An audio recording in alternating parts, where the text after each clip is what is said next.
Ok, vamos começar. Pessoal, página 15 do livro de vocês. A gente vai finalizar a correção dos exercícios, tá? Eu vou pegar só essa página aqui para finalizar. Não vou pegar as questões de alternativa, não. Tá, eu vou pegar uma página, vai, da questão de alternativa. Vai que eu não consigo, eu preciso corrigir um pouco mais.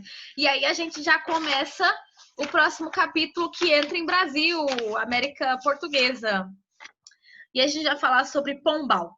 Gente, eu vou, de novo, eu vou ler o exercício e aí você pode ou levantar a mão para falar, acho que é o jeito mais rápido, ou você digita, tá? Tá. Questão 1, página 15. Após a independência das colônias espanholas na América, surgiram dois projetos distintos, o unitarismo e o separatismo. Explique esses dois projetos, indicando qual deles prevaleceu. Respondam aí.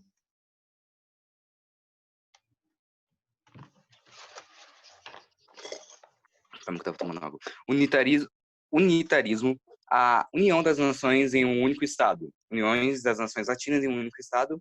E o separatismo, fragmentação política do território. Qual que prevaleceu? O separatismo. Tá bom. Mais alguém gostaria de dar a resposta? Vocês estão tímidos hoje? Pode ficar tímido, não. Né, Gabi? Pode não. Ninguém mais quer falar? Lembra que eu tô anotando, viu?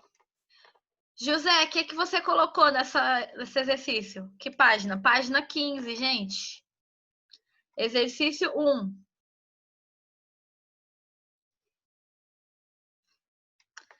Quem que tá como nome ninguém? Alice, o que você colocou nesse exercício? Ah, o Ítalo. Ok.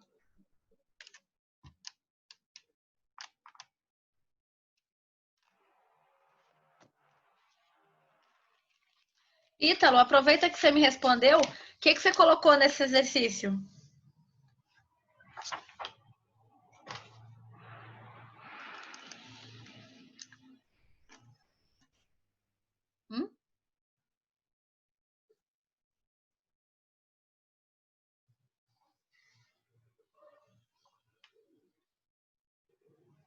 Tá bom. Você tinha me falado, né, Bruna?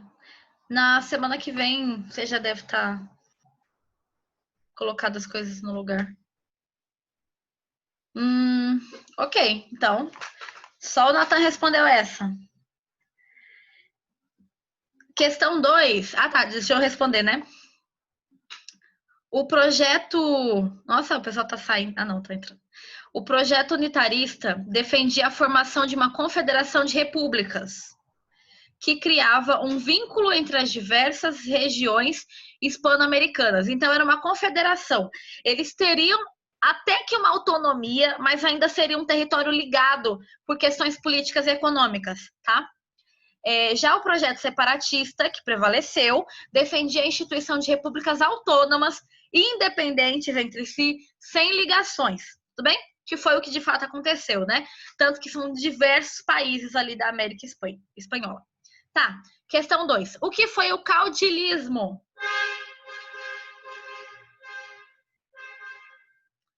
Comente o impacto desse fenômeno na sociedade hispano-americana. Vou falar alguém aqui para me responder isso. Rafael. Ah, Rafael, você entrou agora? Nós estamos na página 15, corrigindo o exercício 2, tá? Deixa eu deixar você abrir a tempo. Emanuela.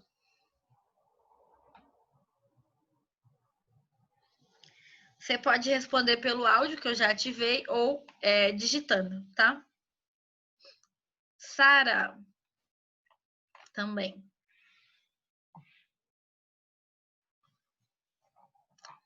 E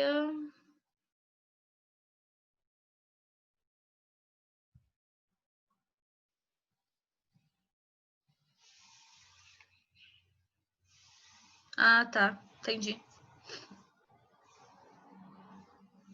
E Sara. Alice.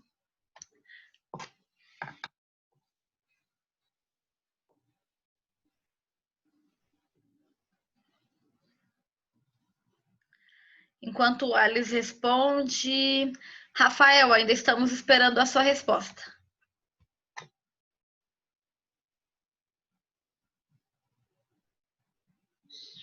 Eu sei, Nathan, que você quer responder. Espera um pouquinho, os outros também precisam. E Ítalo. Enquanto isso, Mariana. Tá bom, Alice, estou esperando. Mariana, a gente tá corrigindo a página 15, exercício 2, tá? E aí eu tô pedindo para algumas pessoas ou digitar ou falar o que foi que escreveu, porque às vezes é muita informação, entendeu?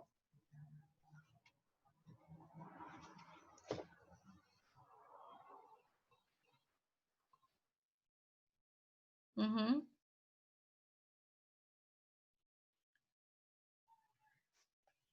Deixa eu tentar de novo.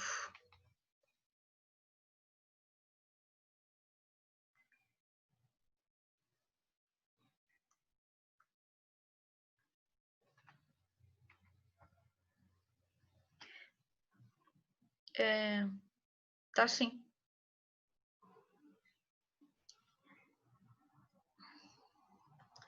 Ítalo. E a sua resposta? Tá digitando? Vamos lá. 10, 9, 8, 7. Não tá dando para ligar? Tudo bem, mas então digita. 6, 5, 4, 3, 2, 1.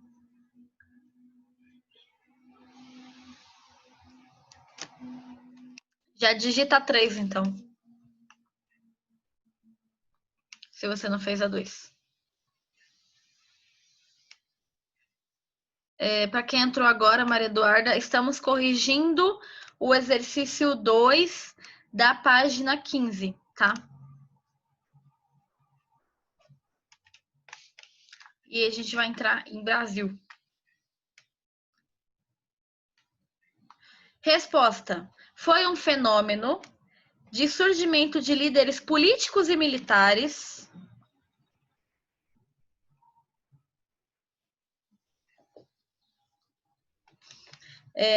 que se tornaram chefes do exércitos particulares, exercendo o poder nas comunidades em que viviam e sobrepondo-se muitas vezes ao próprio Estado, Estado com letra maiúscula.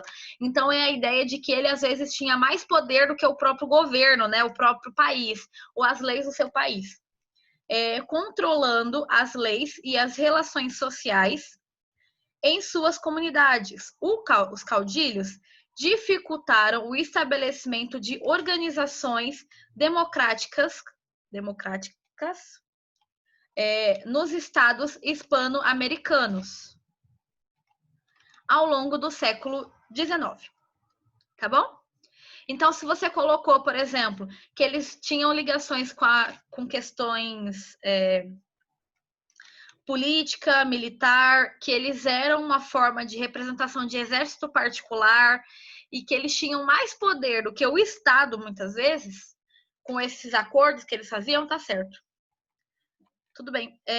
Gente, quem entrou agora, que aparentemente são várias pessoas, nós estamos na página 15, corrigindo agora.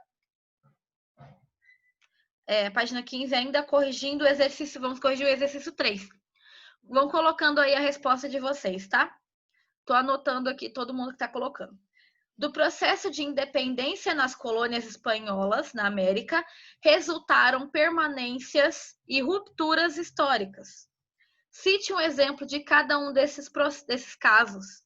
Pode levantar a mão também que eu abro o áudio.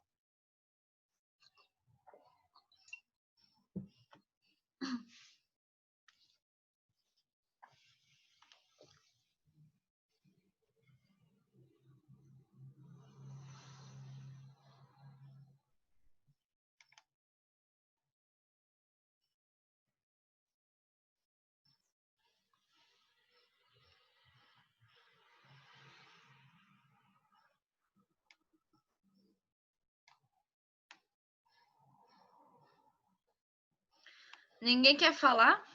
Todo mundo só quer escrever? Pode ser um resumo do que vocês colocaram, tá, gente? Não precisa ser a fala toda, não, porque é bastante coisa, né?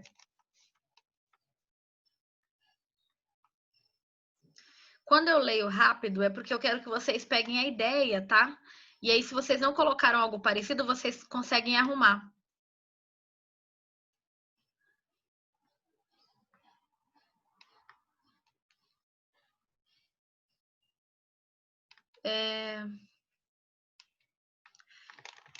Quem eu quero que responda? Gustavo, o que que você colocou no seu? José, o que que você colocou no seu? O Ítalo só me respondeu que o nome dele é Ítalo. Não me responde mais nada. Responde aí, Ítalo. Na 3, isso mesmo. Pedro, o que que você colocou na sua 3?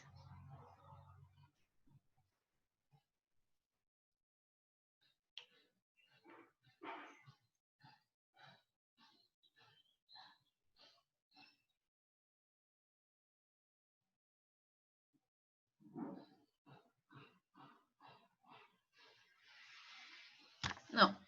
Do processo de independência nas colônias da América resultaram permanências e rupturas. Então, o que que manteve, né, depois da independência e o que não era, o que não se manteve, tá? Cite um exemplo de cada um desses casos.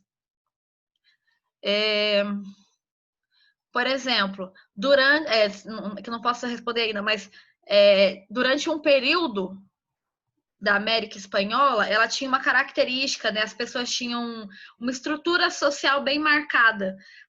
Depois da independência, isso mudou bastante. Então, quais foram as estruturas que acabaram e o que se manteve depois da independência?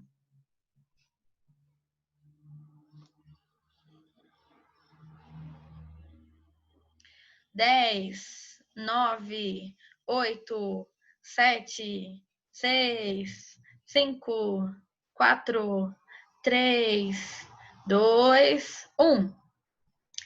Eu vou falar a resposta agora. Resposta, né? As principais rupturas com o fim da escravidão e do poder. Então, nós temos aqui, ó, o fim da escravidão em várias regiões, né? E o poder dos chapetones. Lembra que eles eram os líderes ou peninsulares, né? Governados pela Espanha, que mandava essas pessoas para cá, né? Para a América Espanhola. Então acaba isso nas antigas colônias, abrindo espaço a novas lideranças, as lideranças crioulas, tá? Como exemplo de permanência, isso são as rupturas, né? Como exemplo de permanência, é possível mencionar as desigualdades sociais, que afetavam principalmente indígenas, negros e mestiços. O fato dos países recém-formados continuarem como exploradores de matéria-prima e importadores de produtos industrializados. Então, as desigualdades se mantiveram. Por quê? Mesmo que a escravidão, vários dos lugares tivessem acabado, a população não tinha direitos, né? Essas populações não conseguiam, só tinha deveres. Então tinha que trabalhar um monte, quase não recebia quando alguém contratava, né? Além do que se tornaram países muito de extrativismo, né, da matéria-prima e sempre comprando produto industrializado dos outros países. E aí a balança comercial fica desfavorável novamente.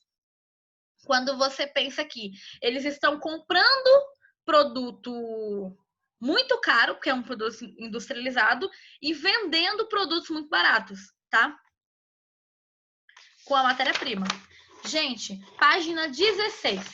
Eu quero que todo mundo participe, tá? Coloca aí alguma das alternativas. Eu vou ler a questão, enquanto isso vocês colocam, por exemplo, e aí coloca qual alternativa que você colocou, tá? Questão 1, página 16. Em 1822, a América Espanhola, de independência conquistada, em oposição a uma metrópole e suas cortes, em muitos aspectos dita como opressoras, agora plenamente reconhecida como uma potência de primeira grandeza, como eram os Estados Unidos, oferecia um modelo para a independência do Brasil. O caráter exemplar que a independência da América Espanhola representou, segundo o texto, para aqueles que lutavam pela independência do Brasil, pode ser identificado, por exemplo, na... Qual alternativa que vocês colocaram? Coloca assim, 1 e a resposta. Não precisa...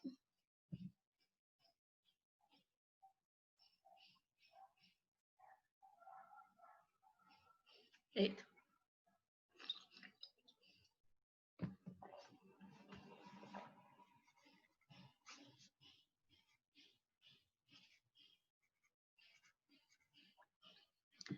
Dez, 9, 8, 7, 6, 5.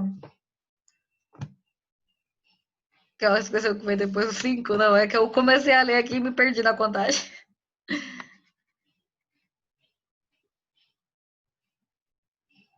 4, 3, 2, 1.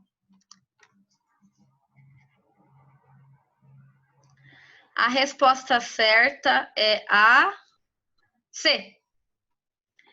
Disposição de defender princípios emancipacionistas e enfrentar militar e politicamente as forças da metrópole. Então, quando eles viram que a América Espanhola, por exemplo, outros movimentos, né, já tinham desenvolvido uma forma de independência, criou então um sentimento também, não, acho que está na hora da gente se emancipar, né, das metrópoles.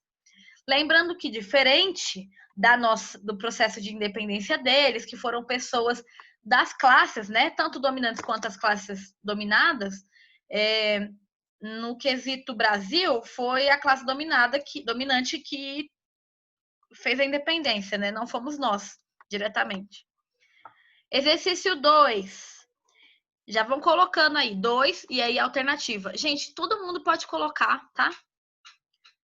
Em determinados períodos da história, há mudanças significativas que aconteceram em curto espaço de tempo. Foi assim no início do século XIX, desculpa. Mais precisamente entre 1808 e 1824, na América da colonização espanhola. As autoras desse trecho em particular estão se referindo a uma conjuntura especificamente. Deixa eu marcar aqui quem fez.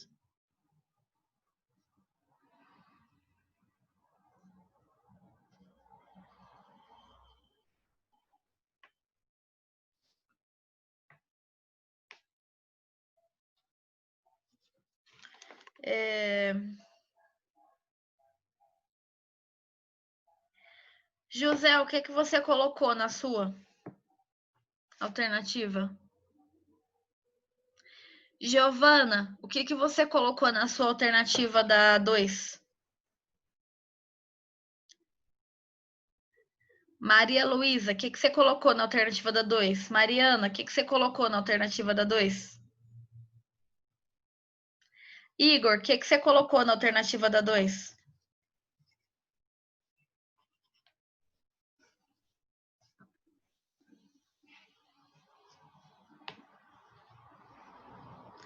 O que vocês não falam, gente? Vocês colocaram o negócio e vocês ficam aguardando para vocês?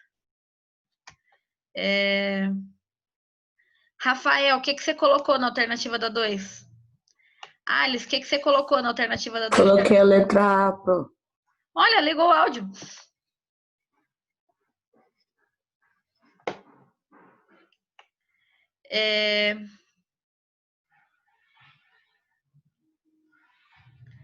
Deixa eu ver. Pedro, o que você colocou na alternativa da 2?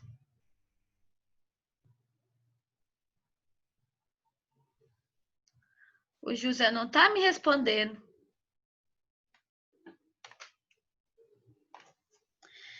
Gente, eu vi que vários de vocês colocaram a A. Eu vou ler para ver o que pode ter confundido. Quase todos colocaram a letra A. Eita, nós. Quem que tá com o Sullivan? Por que vocês tudo tem era Museu S.A. na imagem? A pessoa tá escrito. Quem é o Sullivan? Colocou a resposta, mas não tem sua foto, tem seu nome, eu não sei quem que é.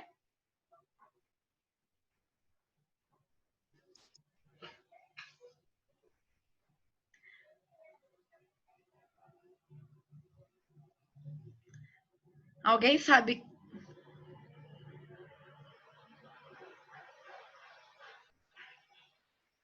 É, eu sei que você é o Mike Wazowski, mas e... Ah, seu irmão é o Sully? Ah, tá. Mandou sim, tá escrito ali. Ah, agora eu sei, mas não sabia. Gente, deixa eu ler a um, né? Ah, peraí. As diferentes revoltas de escravos nos reinos espanhóis, aos quais foram responsáveis pela abolição do regime de trabalho compulsório na América Espanhola ao longo do primeiro século, primeira metade. Entendi. Então, é que não é que essa resposta está errada, não é isso. É que ela não se refere ao que as meninas estão falando ali em cima, essa Maria e essa Lígia. Porque elas estão falando sobre um período da história em que há mudanças significativas que aconteceram em curto espaço de tempo. Isso daqui que é as revoltas contra a escravidão, por exemplo, não foi rápido. Foi um processo que levou muito, muito, muito tempo para acontecer. E cada um dos países meio que aconteceu ao longo de 10, 20, 30 anos, entendeu? E entre um país e outro tem até de 100 anos de diferença. Então, a resposta certa, né, que ela está falando ali é a E, tá bom? Quem colocou a E tá certa. Ao contexto das lutas pela independência política das diferentes porções do continente americano e a decorrente formação de estados nacionais republicanos naquele vasto território. Então, é a região, elas estão falando ali sobre o período que aconteceu drásticas mudanças, que foi os processos de independência, e que tudo foi em pouco tempo, tá? A maioria dos estados aconteceu a independência e já se formaram bem próximos uns aos outros, tudo bem? Essa 3 aqui é mais fácil, eu vou terminar nela e aí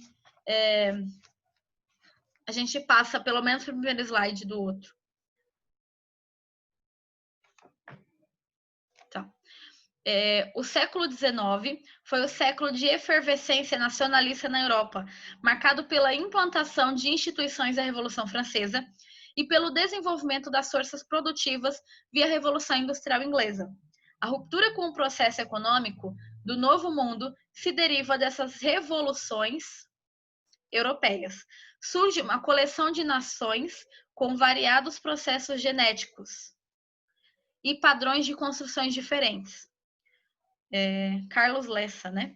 Os primeiros processos de emancipação política no contexto descrito, que causaram grande impacto na América Latina e influenciaram fortemente os demais territórios, ocorreram especificamente. Podem colocar aí a resposta que vocês fizeram.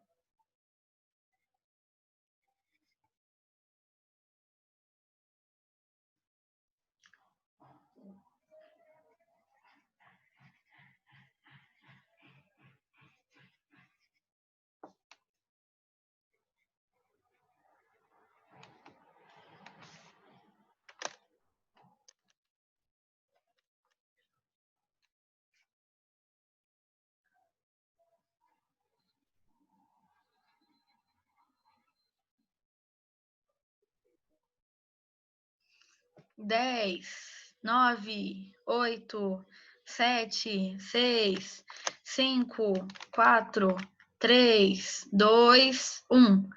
A resposta certa é a E. O processo, né, que aqui nas Américas formulou essa ideia de que era possível a independência foi criada muito por dois países que a gente estudou. Os Estados Unidos, com todo o seu processo de independência, e o Haiti, que foi a primeira vez que existiu revoluções vinda da classe mais baixa, né, vinda dos negros, e não das lideranças, né, como foi nos Estados Unidos, por exemplo. Tá bom? Gente, enquanto eu mudo aqui a atividade, coloquem aí no nome quem está participando da aula, tá?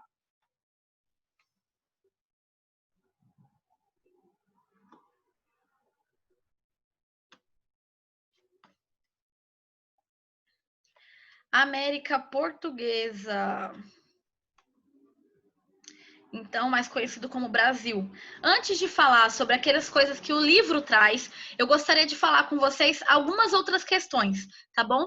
Por exemplo, sobre quem foi Marquês de Pombal, que era o cara que vai ser o causador de grandes reformas no Brasil, porque ele era uma espécie de um ministro, tá? Tipo um primeiro-ministro em Portugal. Ele era um déspota esclarecido. Quem não lembra o que é isso, a gente estudou esse ano, era aqueles caras que eles tinham poder, mantinham a liderança da nobreza, mas ele tinha ideias iluministas. Ele tinha ideias de ciência, da razão, e não tanto da Igreja Católica tão interferindo nos negócios do Estado. Então, isso vai fazer um grande impacto, porque existem as reformas pombalinas, que são as reformas que ele vai fazer tanto em Portugal quanto no Brasil, tá bom? Ano passado, vocês devem ter estudado alguma dessas coisas, tá? Por exemplo, que a gente vai estar estudando aqui, por exemplo, as capitanias hereditárias. Foi a primeira forma de demarcação de terra, né, que o Brasil conheceu, que eram aquelas faixas de terra que definiu, né, toda a região costeira ali do Brasil, que era o território de Portugal. Ainda não tinha o território que a gente tem hoje, né, mas era aquela parte ali. E aí, com isso, as capitanias hereditárias, elas eram territórios privados, porque foi dado, ou vendido de uma certa forma, né, a determinadas pessoas ricas e influentes, queriam cuidar daquela terra, queriam produzir naquela terra. Ele põe fim naquilo, ele fala, não, o Brasil é de Portugal e a terra é de Portugal. Então, ele confisca essas terras e devolve para o Estado, tá? Transferência da capital federal... Ai, tá, Rio de Janeiro, transferência da capital federal de Salvador, que era até então, porque foi quando começou, né, toda a região que foi colonizada primeiro, que foi a primeira conhecimento, as primeiras cidades se desenvolveram muito ali, a cana-de-açúcar. Mas agora, eu espero que vocês lembrem um pouco da questão do ouro. O ouro, ele demora de ser encontrado no Brasil. Apenas quase 200 anos depois é que eles realmente vão encontrar uma grande quantidade de ouro, né, ali na região de Minas Gerais, Espírito Santo. Não é à toa que Minas Gerais tem esse nome, né? Ai, engasguei. E para esse ouro sair mais rápido para Portugal, né? Eles decidem trocar a capital, tornando com que o centro do nosso país seja o Rio de Janeiro. São Paulo, por exemplo, nunca foi uma capital, apesar de ser muito importante economicamente para o território. O Rio de Janeiro era a capital que ele se torna, né? Depois do período do ouro, tá? Outro fator muito importante, ele expulsa os jesuítas. Lembrando que ele era um déspota esclarecido, então ele tinha essa ideia de um Estado mais laico. Quando ele expulsa os jesuítas, ele expulsa tanto de Portugal quanto aqui do Brasil. Quem não lembra quem eram os jesuítas, eles são bem importantes quando você tem um movimento, por exemplo, reforma protestante contra reforma. A contra-reforma, ela cria aquela ideia do Concílio de Trento, né, em que eles vão, recapitulando o conteúdo do ano passado, eles vão...